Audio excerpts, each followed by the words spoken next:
Hello प्यारे प्यारे students. आज मैं विज्ञान में बायोलॉजी में जो पहला चैप्टर है जैव प्रक्रम, उससे संबंधित जो महत्वपूर्ण ऑब्जेक्टिव प्रश्न हैं उसे मैं करवा रहा हूं। और इसी प्रकार हम प्रत्येक चैप्टर का सारे महत्वपूर्ण ऑब्जेक्टिव आपके बीच रखेंगे, ताकि आपको परीक्षा में इतनी अच्छी तैयारी होगी कि आप परीक्षा देकर निकलेंगे तो निश्चित ही मेरे द्वारा बताए गए बातों को याद करेंगे। चलिए, तो हमारा जो विज्ञान में मैंने 3 पार्ट में बांटा है, भौतिकी, रसायन और जीव विज्ञान। उसमें जीव विज्ञान का पहला चैप्टर है हम लोग का जैव प्रक्रम। उसमें जो भी महत्वपूर्ण ऑब्जेक्टिव आ रहे हैं हम उस पर आज चर्चा कर रहे हैं। पहला है रक्त का थक्का बनने में सहायक होता है। देखिए, रक्त का थक्का बनने में सहायक होता है, आप पहले से ही जानते हैं, उसका नाम है रक्त बिंबाणु। क्या नाम है? रक्त बिंबाणु। रक्त का थक्का बनने में सहायक होता है रक्त बिंबाणु। अगर विटामिन का नाम पूछा जाएगा तो विटामिन के होता है, रक्त का थक्का बनाने में ये सहायक होता है। अब आ जाइए आप, पाचन क्रिया पूर्ण होती है। पाचन क्रिया जो हम लोग की पूर्ण होती है वो लास्ट में जाकर के छोटी आंत में जाकर के पूर्ण होती है। सबसे पहले हम लोग मुख में भोजन लेते हैं, उसको कहते हैं अंतर्ग्रहण। उसको कहते हैं अंतर्ग्रहण। उसके बाद हम लोग का जो भोजन है वो भोजन नली से होते हुए, फूड पाइप से होते हुए हमारे आमाशय में पहुंचती है। आमाशय के बाद क्या होता है, वो छोटी आंत में पहुंचती है और छोटी आंत में उसका पूर्ण रूप से पाचन होता है, स्मॉल इंटेस्टाइन का में। चलिए, अब हम लोग बढ़ते हैं अगले प्रश्न की ओर। छोटी आंत की दीवार में पाई जाने वाली ग्रंथियों के स्राव को क्या कहते हैं? तो छोटी आंत में जो ग्रंथियां पाई जाती है ग्रंथियों के स्राव को क्या कहते हैं? तो उसमें से जो रस निकलता है उसके बारे में पूछा जाता है। छोटी आंत से 2 रस निकलता है, एक तो निकलता है आंत रस और दूसरा निकलता है शक्कस एंटीरिकस। सक्कस एंटीरिकस, 2 चीज़ निकलती है, आंत रस और सक्कस एंटीरिकस। तो इस तरह से दोनों ए और बी होगा, तो हमारा ऑप्शन जो है वो डी सही हो रहा है। चलिए अगले प्रश्न की ओर। एक वयस्क मनुष्य के कितने दांत होते हैं? वयस्क जब हो जाता है आदमी तो उसके 32 दांत हो जाते हैं। आप सुने होंगे, लोग कहता है कि 32 झाड़ देंगे। 32 माने 32 वो दांत वयस्क होने पर। हालांकि बच्चे में ये 32 नहीं होते हैं। बढ़ते हैं हम लोग अगले प्रश्न की ओर। अगला है मछली के हृदय में कोष्ठकों की संख्या। मछली के हृदय में 2 कोष्ठक होते हैं। अगर हम लोग का हृदय है तो हम लोग का हृदय में 4 कोष्ठक होते हैं। मानव के हृदय में कितने कोष्ठक होंगे? 4। लेकिन यहाँ पूछा रहा है मछली के हृदय में, तो मछली के हृदय में कितने कोष्ठक होते हैं? केवल 2। स्वाद कलियाँ पाई जाती है। स्वाद कलियाँ जो पाई जाती है वो जीभ के ऊपरी सतह पर, हम लोग जो कोई चीज़ खाते हैं तो उसका जो स्वाद लेते हैं कि खट्टा है कि मीठा है कि तीता है, वो जीभ के ऊपरी सतह पर खुरदुरे एक ठो मांसल भाग होता है जिसको स्वाद कलियाँ कहते हैं। तो इसका उत्तर हो जाएगा जीभ के ऊपरी सतह पर। चलिए हम लोग बढ़ते हैं अगले प्रश्न की ओर। अगला प्रश्न है हमारा, अमाशय के अग्रभाग को कहते हैं। अमाशय, अमाशय माने पेट होता है, स्टोमैक। इसके आगे वाले भाग को क्या कहा जाता है? इसके आगे वाले भाग को कार्डियक कहा जाता है। क्या कहा जाता है? कार्डियक। इसके अगले वाले भाग को क्या कहते हैं हम लोग? कार्डियक। कार्डियक। मुख गुहा का पिछला भाग कहलाता है। मुख गुहा मतलब मुंह जब खोलते हैं उसमें जो कैविटी बनता है उसको कहते हैं मुख गुहा। मुख गुहा का पिछला भाग क्या कहलाता है?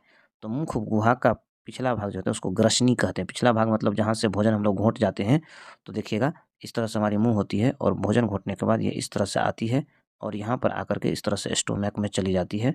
स्टोमैक में चली जाती है, तो इसका जो नाम है, इसका नाम है ग्रसनी, फूड पाइप ग्रसनी। चलिए बढ़ते हैं आगे हम लोग। निम्नलिखित में से कौन सजीव के मुख्य लक्षण हैं? सजीव जो भी होगा उसके क्या-क्या लक्षण हो सकते हैं? देखिए, निम्नलिखित में से कौन सजीव का मुख्य लक्षण? वैसे तो सजीव का लक्षण स्थानांतरण भी है, लेकिन पेड़-पौधा, स्थानांतरण मतलब एक जगह से दूसरे जगह जाना। तो पेड़-पौधा तो मतलब सजीव है, पर ये एक जगह से दूसरे जगह नहीं जाता है, इसलिए ये मुख्य लक्षण नहीं होगा। प्रकाश संश्लेषण पेड़-पौधा करता है पर हम लोग नहीं करते हैं, तो ये भी नहीं होगा। इनमें सभी, देखिए, मुख्य लक्षण अगर कह रहा है तो श्वसन दीजिए। श्वसन पेड़-पौधा भी करता है और अन्य जीव भी करते हैं, लेकिन स्थानांतरण हम लोग करते हैं, पेड़ नहीं करता है। प्रकाश संश्लेषण पेड़ करता है, हम लोग नहीं करते हैं, इसलिए यहाँ पर मुख्य लक्षण हो जाएगा श्वसन। अगला है छोटी आंत एवं बड़ी आंत के जोड़ पर पाई जाने वाली एक छोटी नलीनुमा रचना को क्या कहते हैं? जहाँ पर देखिएगा आप, हम लोग का जो आंत का बनावट है वो छोटी आंत इस तरह से बहुत घुरियाया हुआ है, इस तरह से बहुत लत्ती की तरह है, और यहाँ पर आकर के अंत में यहाँ पर बड़ी आंत में मिलता है यहाँ पर, और यहाँ पर इस टाइप से है बड़ी आंत, और बड़ी आंत ऐसे ऐसे ऐसे, यहाँ पर से ऐसे ऐसे ऐसे, यहाँ पर भी ऐसे ऐसे रहता है बड़ी आंत, और यहाँ आकर के एनस में मतलब गुदा द्वार में यहाँ खुलता है यहाँ पर। आप ये पढ़े होंगे। और इस तरह से ऊपर में से आता रहता है, ये आया रहता है स्टोमैक में से, ध्यान होगा आप याद करिए, स्टोमैक में से आया था, ये रहता है हम लोग का फूड पाइप, और ये यहाँ पर मुँह में खुला रहता है। तो ये जो छोटी आंत है ये यहाँ पर जॉइंट रहता है। जहाँ ये जॉइंट रहता है, इस जॉइंट पार्ट को, यहाँ वाले पार्ट को क्या कहा जाता है, जहाँ जॉइंट रहता है? तो इसको जो कहा जाता है वो कहा जाता है सीकम। इसको क्या कहा जाता है? सीकम। इसको क्या कहा जाएगा? सीकम। चलिए बढ़ते हैं हम लोग अगले प्रश्न की ओर। अगला है, छोटी आंत में भोजन के पाचन में निम्नलिखित में से किस रस की भूमिका होती है? छोटी आंत में जो भोजन पाचन होता है उसमें से, इनमें से आप देखिए तो सभी रस की ज़रूरत होती है। पित्त रस निकलता है, आपको मैंने पाचन तंत्र का एक ठो वीडियो बनाया है, आप देखिएगा पाचन तंत्र। पित्त रस भी निकलता है, अग्नाशय से अग्नाशयी रस निकलता है, आंत से आंत्र रस निकलता है, सारे रस निकलते हैं, इनमें से सभी होगा इसका उत्तर। चलिए, अमाशय में अधपचे भोजन के लेई की तरह के स्वरूप को क्या कहते हैं? अमाशय में अधपचे भोजन के लेई के तरह के स्वरूप को क्या कहते हैं? पेट में कभी-कभी क्या होता है, जब हमारा भोजन नहीं पचता है तो वो लेई मतलब लस्सा की तरह हमारे पेट में सट जाता है। इसको क्या कहा जाता है? इसको काइम कहा जाता है। इसको क्या कहा जाता है? काइम। बदहजमी या कब्ज जिसको कहते हैं, कब्ज, इसी का नाम है काइम। एक ठो दवा भी आती है, आप सुने होंगे, काइम चूर्ण। ये बदहजमी को हटाता है, मतलब कुछ जो अनपचे भोजन रहते हैं कब्ज वाले, उसी को काइम कहा जाता है। बढ़ते हैं हम लोग अगले प्रश्न की ओर। अगला प्रश्न है हमारा, निम्नलिखित में कौन एमिनो अम्ल के विखंडन से बनता है? एमिनो अम्ल के विखंडन से बनता है। तो एमिनो अम्ल के विखंडन से कौन बनेगा? इसमें से अमोनिया बनेगा। एमिनो अम्ल के विखंडन से कौन बनता है? अमोनिया। एमिनो अम्ल के विखंडन से कौन बनेगा? अमोनिया। स्वपोषी पोषण के लिए आवश्यक है। स्वपोषी वो होता है जो अपना भोजन खुद बनाता है, वो अपने भोजन के लिए किसी पर डिपेंड नहीं रहता है, जैसे हरे पेड़ पौधे हैं। तो स्वपोषी पोषण के लिए क्या आवश्यक है? तो स्वपोषी पोषण के लिए हमारे हिसाब से हरे पेड़ पौधे के हरा पत्ता में क्लोरोफिल रहता है, ये चाहिए ही। सूर्य का प्रकाश उसको चाहिए ही। जल उसको चाहिए ही। कार्बन डाइऑक्साइड उसको चाहिए ही। तब वो जाकर के क्या बनाता है? तो प्रकाश संश्लेषण की क्रिया करता है, फोटोसिंथेसिस की। तो इसमें से सभी चाहिए, स्वपोषी पोषण के लिए इसमें से सभी चाहिए। चलिए बढ़ते हैं हम लोग अगले प्रश्न की ओर। अगला प्रश्न है हमारा, चाइल का अवशोषण होता है। चाइल क्या होता है? चाइल का अवशोषण होता है इलियम में। चाइल का अवशोषण कहाँ होगा? इलियम में। चाइल का अवशोषण इलियम में। मनुष्य के आहार नाल की कौन सी रचना अवशेषी अंग है? आहार नाल की कौन सी रचना अवशेषी अंग है? अपेंडिक्स। अपेंडिक्स जो है वो एक ठो रीढ़ की हड्डी में पीछे की ओर से बढ़ा हुआ है। रीढ़ की हड्डी में लास्ट में जो है थोड़ा-सा ऐसे टुड्डी बढ़ा हुआ है, समझ गए? इसी का नाम है अपेंडिक्स। ये जो है अवशेषी अंग कहलाता है, अपेंडिक्स। अगला है, दाँत अस्थि क्षय कारण है। दाँत अस्थि को क्षय होने का कारण क्या हो सकता है? मतलब दाँत जो खराब होता है, दाँत जो सड़ता है, उसका क्या कारण हो सकता है? मीठी चीज़ जब हम खाते हैं तो वो हमारी दाँत में सटता है, जिससे ग्लूकोज़ बनता है, और उसमें यदि वो चिपका रह जाता है तो जीवाणु पनपते हैं। तो मीठी चीज़ का खाना। बैक्टीरिया द्वारा अम्ल का निर्माण करना। बैक्टीरिया उसमें एसिड का निर्माण करता है, वो भी दाँत को क्षय करता है। दाँतों की सफाई न करना, ये भी होता है। आप जो पेस्ट से दाँत साफ़ करते हैं उसमें क्षार होता है, उसमें क्या होता है? क्षार। दाँत में बैक्टीरिया अम्ल निकालता है, तो हम लोग जो पेस्ट से साफ़ करते हैं वो क्षार होता है। तो अम्ल और क्षार मिल करके उसको उदासीन बनाता है, निष्क्रिय बनाता है। तो ये तीनों ही कारण होते हैं दाँत के सड़ने के, मीठी चीज़ खाना, बैक्टीरिया द्वारा अम्ल का निर्माण करना, और दाँतों की सफाई नहीं करना। तो उत्तर हो जाएगा इनमें से सभी। आगे बढ़ते हैं हम लोग। डेंटाइन के ऊपर दांतों की सुरक्षा हेतु पाए जाने वाली कठोर परत को क्या कहते हैं? दांत के ऊपर में सबसे ऊपर में जो रहता है कठोर परत, उसका नाम है इनाइमेल। क्या नाम है उसका? इनाइमेल। क्या नाम है उसका? इनाइमेल। दांत के सबसे ऊपर वाले पार्ट को इनाइमेल कहते हैं। पैरामीशियम में भोजन का अंतर्ग्रहण होता है। पैरामीशियम में भोजन का अंतर्ग्रहण जो होता है वो होता है कोशिका के मुख पर। पैरामीशियम में भोजन का अंतर्ग्रहण कहाँ होता है? कोशिका के मुख द्वारा। मुँहे से ज़्यादातर अंतर्ग्रहण होता है, तो पैरामीशियम में कोशिका मुख द्वार होता है। होता है क्या? पैरामीशियम तो एक कोशिकीय जीव है, उसमें एक ही सेल होता है, तो कोशिका का ही मुख में जो है उसका अंतर्ग्रहण होता है। बढ़ते हैं अगले प्रश्न की ओर। अगला है आपको, प्रकाश संश्लेषी इकाई है। प्रकाश संश्लेषी इकाई है। प्रकाश संश्लेषी जो इकाई है वो है हमारा क्लोरोफिल। प्रकाश संश्लेषी इकाई क्या है? क्लोरोफिल। अगला है आपको, प्रकाश संश्लेषण प्रक्रिया का मुख्य उपोत्पाद क्या है? जब प्रकाश संश्लेषण की क्रिया होती है तो मुख्य रूप से क्या निकलता है? आपको पता होगा, पौधे कार्बन डाइऑक्साइड लेते हैं और ऑक्सीजन छोड़ते हैं, तो मुख्य उत्पाद के रूप में हमको क्या मिलता है? ऑक्सीजन। तो ऑप्शन बी होगा इसका उत्तर। बढ़ते हैं अगले प्रश्न की ओर। पैरामीशियम में पाई जाने वाली पोषण विधि को क्या कहते हैं? पैरामीशियम में पाई जाने वाली पोषण विधि को क्या कहते हैं? तो पैरामीशियम में पाई जाने वाली पोषण विधि को हम लोग प्राणिशम कहते हैं। क्या कहते हैं? प्राणिशम। निम्नलिखित में से किसे प्रकाश संश्लेषी अंगक कहते हैं? प्रकाश संश्लेषी अंगक इसमें से हरित लवक को कहते हैं, क्योंकि प्रकाश संश्लेषण में इसमें से कौन सा काम आता है? तो हरित लवक, क्लोरोफिल जिसको कहते हैं वही है। उसके बाद आ जाइए आप अगले प्रश्न की ओर। निम्नलिखित में जठर ग्रंथि की कौन सी कोशिका हाइड्रोक्लोरिक अम्ल का स्राव करती है? जठर ग्रंथि की कौन सी कोशिका हाइड्रोक्लोरिक अम्ल का स्राव करती है? तो उसका नाम है भित्तीय कोशिका, ऑप्शन ए। क्या नाम है? भित्तीय कोशिका, ऑप्शन ए। अगला है मनुष्य के मुख गुहा में कितने जोड़े लार ग्रंथियां पाई जाती है? तो मनुष्य के मुख गुहा में कुल मिला जुला के 3 जोड़ी लार ग्रंथियां पाई जाती है। मनुष्य के मुख गुहा में कितने जोड़ी लार ग्रंथियां हैं? 3 जोड़ी। निम्नलिखित इनमें कौन सी रचना द्वारा अमीबा में भोजन का अंतर्ग्रहण होता है? देखिए, अमीबा एक कोशिकीय जीव है, आपको मालूम होगा। तो अमीबा में जो भोजन का अंतर्ग्रहण होता है वो होता है कूटपाद द्वारा। किसके द्वारा होता है? कूटपाद द्वारा। अब है पेप्टोन पेप्टाइड्स को निम्नलिखित में किस रूप में तोड़ता है? पेप्टोन पेप्टाइड्स को किस रूप में तोड़ता है? तो पेप्टोन जो है वो पेप्टाइड्स को एमिनो अम्ल में तोड़ता है। पेप्टोन पेप्टाइड्स को किस अम्ल में तोड़ता है? एमिनो अम्ल में तोड़ता है। कोशिका के किस भाग में सजीवों के सारे गुण विद्यमान रहते हैं?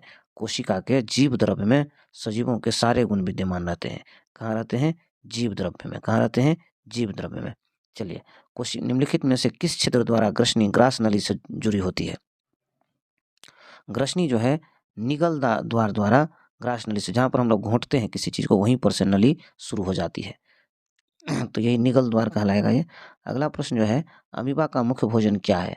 तो अमीबा का जो मुख्य भोजन है वो है आपको शैवाल के टुकड़े अमीबा खाता है। शैवाल के टुकड़े ये चलेगा। डाइटम एवं एक कोशिकीय जीव ये भी चलेगा। बैक्टीरिया ये भी चलेगा। इनमें सभी सब खाते हैं अमीबा। उसके बाद है ग्रहणी भाग है।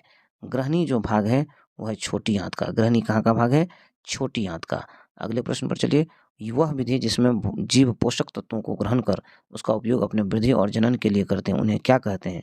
देखिए, पोषक तत्वों को ग्रहण करके उसका उपयोग अपने भोजन के लिए करेंगे, वृद्धि और जनन के लिए करेंगे, तो इस चीज़ को कहते हैं पोषण। पोषण की परिभाषा है वह विधि जिसमें जीव पोषक तत्वों को ग्रहण कर उसका उपयोग अपने वृद्धि और जनन के लिए करते हैं, उसको क्या कहते हैं? पोषण।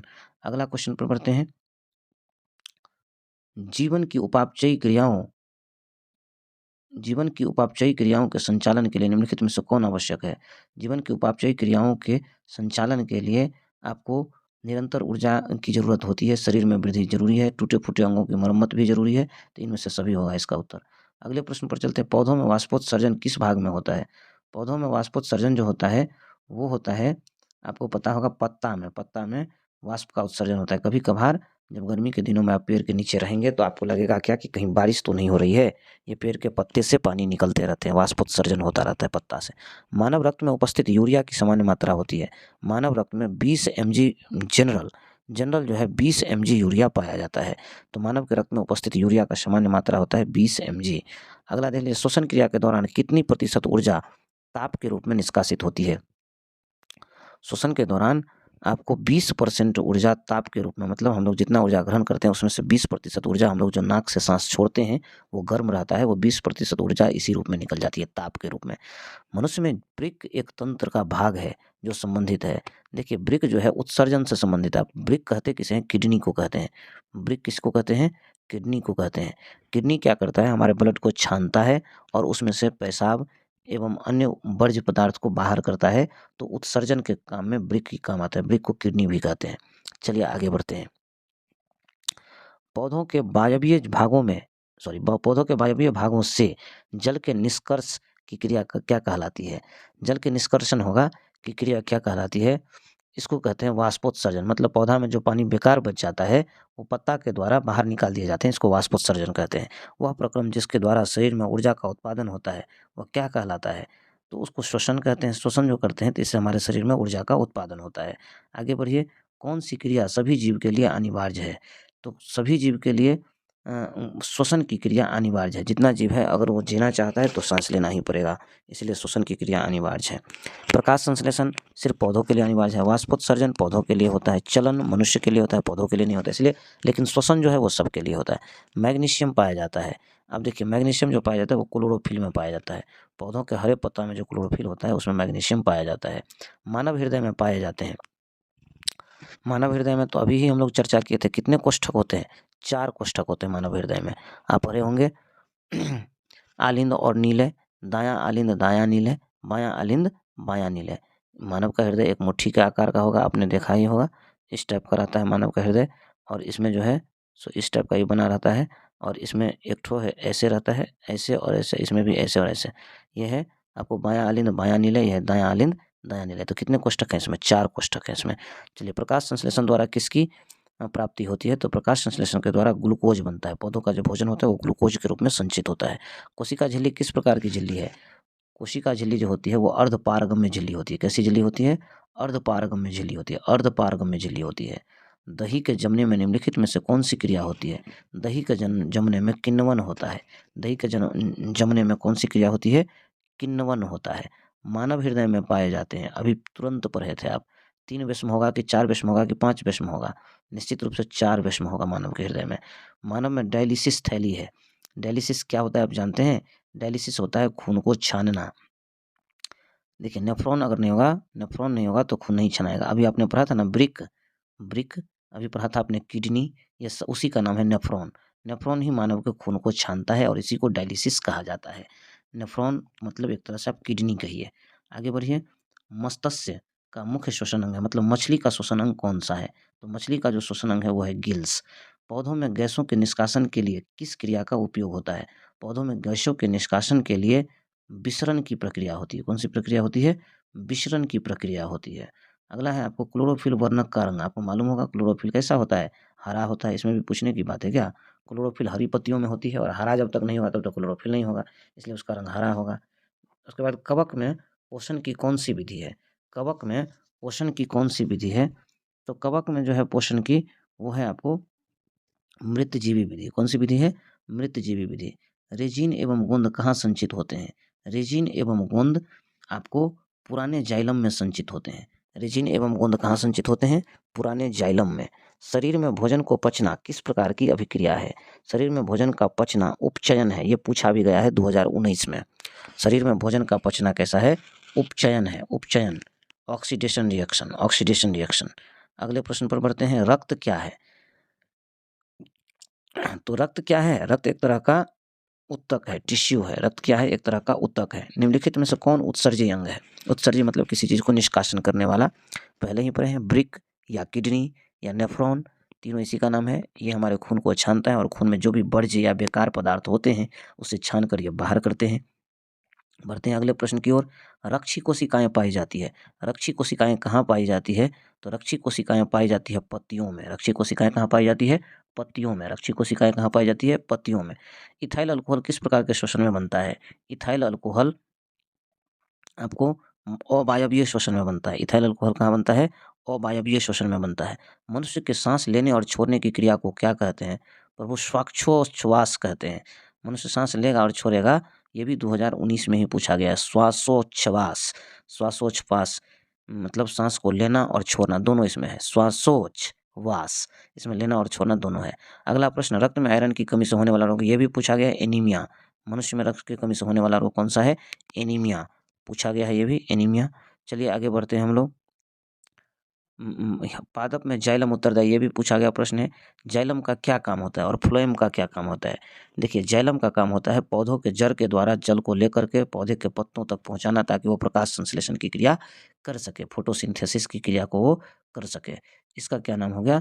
जल का वहन, जाइलम का। अब फ्लोएम का काम होता है तैयार भोजन को पौधों के विभिन्न भागों में पहुंचाना। चलिए, कूटपाद किसमें पाया जाता है? अभी आपने पढ़ा था कि अमीबा में भोजन ग्रहण कहाँ से होता है? तो कूटपाद से। तो ये कहाँ पाया जाएगा? कूटपाद, अमीबा में पाया जाएगा। अगला प्रश्न, प्रकृति में ऑक्सीजन का संतुलन कैसे बना रहता है?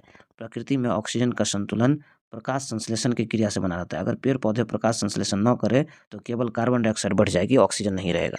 ऑक्सीजन का संतुलन तो हमको पेड़ पौधा ही अपने प्रकाश संश्लेषण से बनाता है, वो ऑक्सीजन हम लोग को देता है।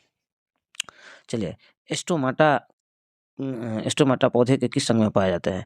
देखो, स्टोमाटा को हिंदी में रंध्र कहते हैं। क्या कहते हैं?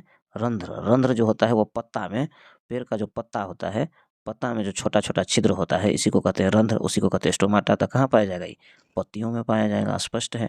अगला है, मानव हृदय का औसत प्रकुंचन दाब है लगभग, मतलब मानव हृदय अधिक से अधिक कितना सिकुड़ सकता है? 120 mmHg। कितना सिकुड़ सकता है? 120 mmHg। आप पढ़े होंगे कि 120/80 होता है हम लोग का बीपी, समझ गए? तो ये जो सामान्य है वो है 120। इसके बाद है निम्न में कौन प्रकाश संश्लेषी अंग है? मानो प्रकाश संश्लेषण की प्रक्रिया कहाँ होती है? स्पष्ट है ना, पत्ता में होती है। अगला, वाष्पोत्सर्जन कैसी प्रक्रिया होती है? अभी पढ़े हैं। वाष्पोत्सर्जन कैसी प्रक्रिया होती है? भौतिक प्रक्रिया होती है वाष्पोत्सर्जन। अगला है, शरीर में भोजन का पचना किस प्रकार की प्रक्रिया? अभी तुरंत पढ़े हैं, ऑक्सीकरण जिसको कहते हैं, अपचयन जो पढ़े थे आप।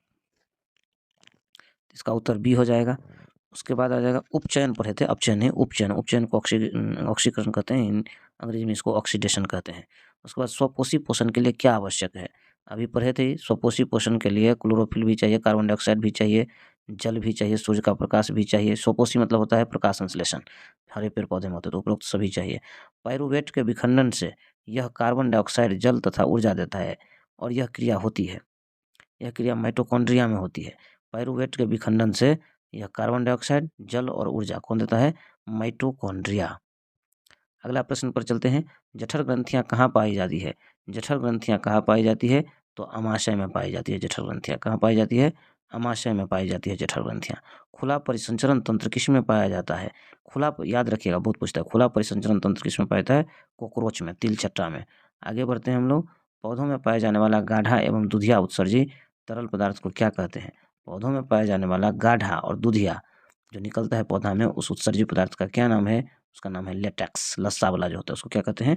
लेटेक्स। यूरिया रक्त में कहाँ से प्रवेश करती है?